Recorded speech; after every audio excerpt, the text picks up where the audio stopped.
One of the most common things that I hear from players is that they can't access their skill in competition. Like something comes over them when they get into a tournament. Why does golf feel like a completely different game in competition? It's the same course, same clubs, same ball, same objective to get the ball into the hole. So why does everything change the moment the stakes go up? Today we're diving into the truth about pressure, understanding it on a deeper level, and how embracing it can help you unlock your best golf game. We're going to go through what I call the 2 laws of pressure to help you access your skills and play better in tournaments. Hello everybody, welcome to the Mental Golf Show, where we discuss all things golf psychology to help avid golfers improve their game. As always, I'm your host, Josh Nichols.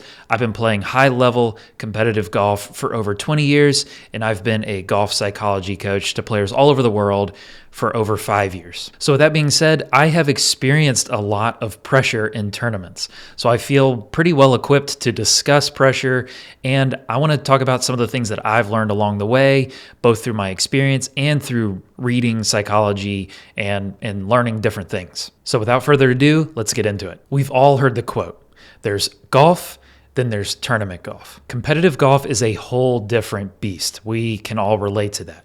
But why is it so different? Shouldn't competitive golf feel exactly the same as a casual round of golf? My answer to that is no, it shouldn't. Competitive golf is indeed different. There's pressure in competitive golf that just doesn't exist in casual golf. But why? What causes that pressure? Now, I've kind of come up with a definition of pressure. How I would define it would be the felt stress of potential consequences. I'll say that again.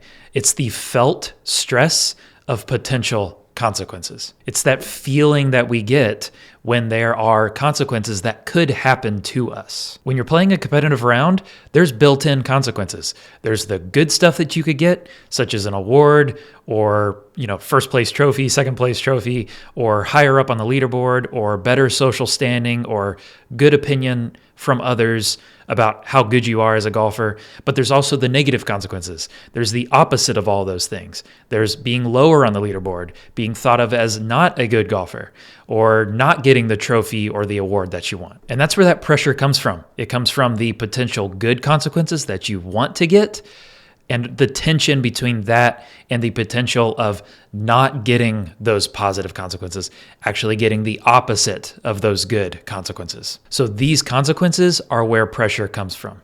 And at the heart of all of this pressure and stress that we feel is fear. It's fear of the opposite of all of those positive consequences. Fear of realizing the negative consequences. You want other people to think you're a good player, which naturally leads to a fear that other people will think you're not a good player if you don't play good. You want to be high up on that leaderboard, which naturally leads to a fear of being lower down on that leaderboard. You want your hard work to have not been for nothing, which leads to a fear of, what if my hard work was for nothing? And that last one is actually one that I hear from golfers all the time when I'm talking with them one-on-one. It's kind of all fear-based of, I don't want my hard work to have been for nothing. So this brings in the first law of pressure.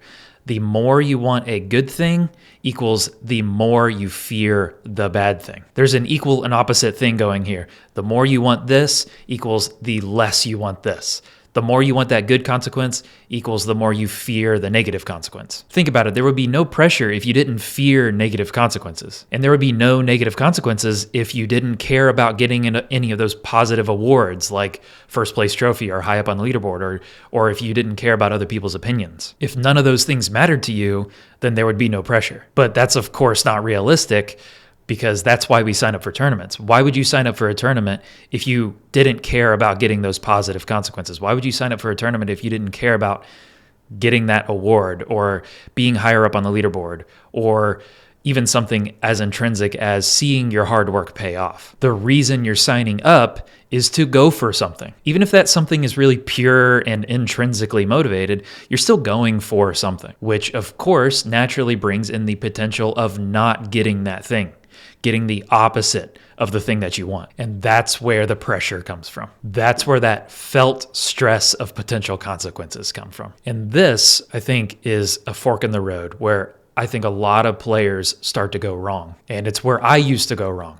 I used to think that feeling that pressure meant that I was mentally weak. Like the pressure itself was causing me to play bad. Like I needed to figure out how to push the pressure away, make it so I didn't feel it, and then I could play good. Then I could play up to my potential. But as I experienced and as I have learned, this is a mistake because it sets up a bad relationship with the pressure. This ensured that every time I played a competitive round, I would be locked in this self-battle of battling my own feelings, battling that sense of pressure, trying to make it go away always. And on a bigger scale, it was starting to undermine my relationship with my entire inner experience.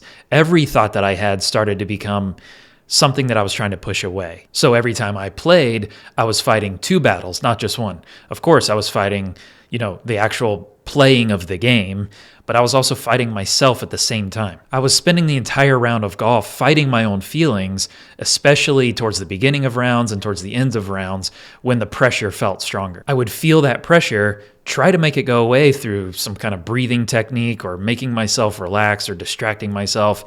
It wouldn't go away, of course. So then I would double down. I would try even harder to extra make myself relax and extra make the pressure go away, which ramped up the pressure even harder.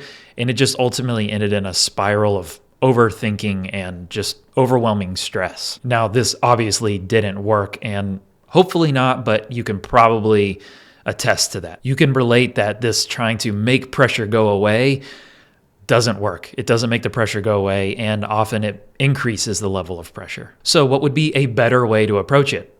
Well, it would be the opposite of that. It would basically be everything that I was trying to do, but the opposite. Instead of fighting the presence of pressure, it would be an acceptance of the pressure. I heard this really good quote in the book Emotional Agility by Susan David.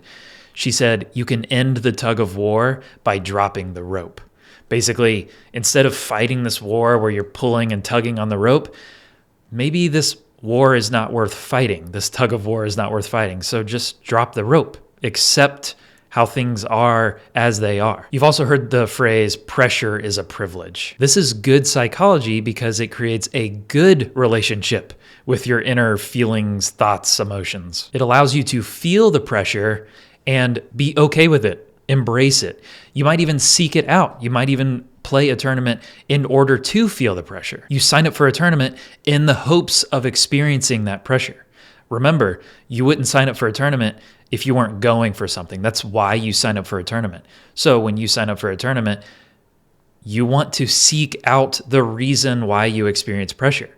The potential consequences of the negative thing only happen when there is the potential of the positive thing. And remember, the presence of that pressure means that you're in a situation where you could both get what you want or lose what you want. To wish away those uncomfortable feelings of pressure and stress is to wish away all of the good things that you could potentially get. And now here's the second law of pressure.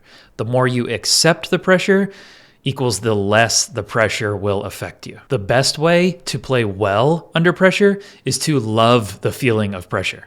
Now, the worst way to play well under pressure is to hate the feeling and spend the entire round trying to make it go away, trying to make yourself relax, to not experience that pressure. So every competitive round you play has the obvious battle of you against the golf course, you against other players, your game stacked against other players on the leaderboard. That's the obvious battle that every tournament has. But the internal battle that you face every single time you play in a tournament is probably even more important than that external battle. As Raymond Pryor says in his book, Golf Beneath the Surface, developing physical skills is vitally important. However, you can be as skilled as any golfer in the world, but if you're not addressing your relationship with your inner experience, physical ability will only take you so far. The battle that we face is how well you can accept your own thoughts, feelings, and emotions. And in fact, the battle is to make it not a battle at all. The better you can do this, the better you can access your skill, which is how you play up to your potential and ultimately how you do your best in competitive golf. And speaking of Golf Beneath the Surface, if you get my weekly newsletter, The Mental Regrip, you already know this, but actually just launched a book club starting in 2025. Every month we're going through a psychology book of some kind, to discuss and learn from these psychology books to help our golf games get better.